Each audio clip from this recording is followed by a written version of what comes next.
Maraming pare-parehas na tanong kung paano daw gawin yung donut na ganito po. So, ituturo ko po ngayon.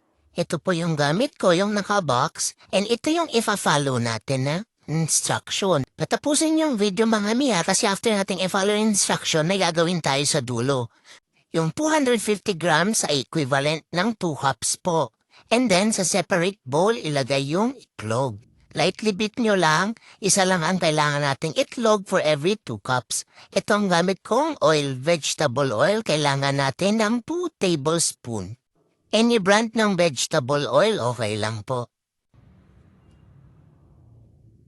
And then, 3/4 cups of water. Ang gamit ko dito ay milk. So, 1/4 yung gamit ko dyan na measuring cup. So, para makabuo ng 3/4, kailangan natin ng tatlong 1/4. Tapos halo-halo nyo lang po ng maigi.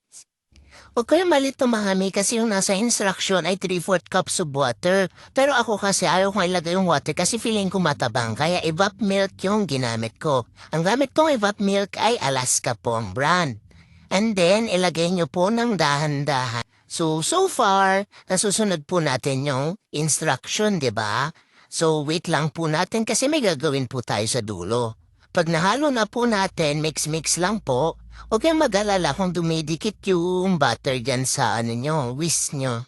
Matatanggal din yan mamaya. So haluin nyo lang maigi hanggang sa wala ng buo-buo. So pinabilis ko na lang po kasi matagal pong maghalo eh. Kapag meron kayong mixer, much better.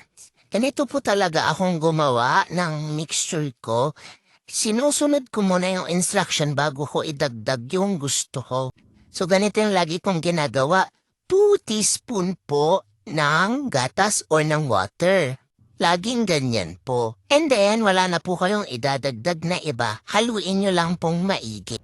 Tiyaga lang po sa paghalo. And then ganyan po na consistency yung kailangan po natin. Hindi masyadong malabnaw at hindi rin siya masyadong thick.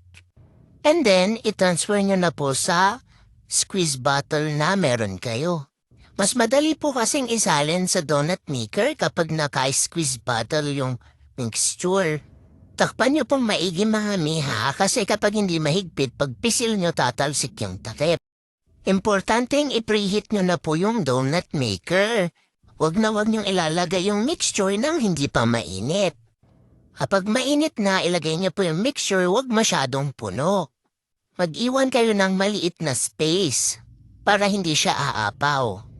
And then, 1 minute po ang hihintayin. So, depende po yan sa donut maker nyo kasi baka yung donut maker nyo mas mabilis uminit, so i-adjust nyo po yung oras. Sa case ko po, 1 minute lang. And then, pagkabaliktad ko, 30 seconds naman po. Hindi ko siya ginagawang masyadong brown kasi kapag tinakpan ko siya, magba-brown pa siya or maluluto pa yung ibabaw kaya dapat sakto lang po. Then, ayun, pare-parehas na siya na step. So, okay po yung gawa natin, di ba? Hindi siya manipis, hindi rin po siya masyadong makapal. Malambot po yan kapag kinain natin. Then, yan, gagawa na ako ng iba pa. Ganyan po, makinis. Nga pala po, hindi ko po nilalagyan ng oil or butter yung donut maker ko, ha? As is lang po kasi nagbubutas-butas po yung mixture. So 28 yung nagawa ko, may isa akong reject kasi napalakas ako ng pisil sa squeeze bot.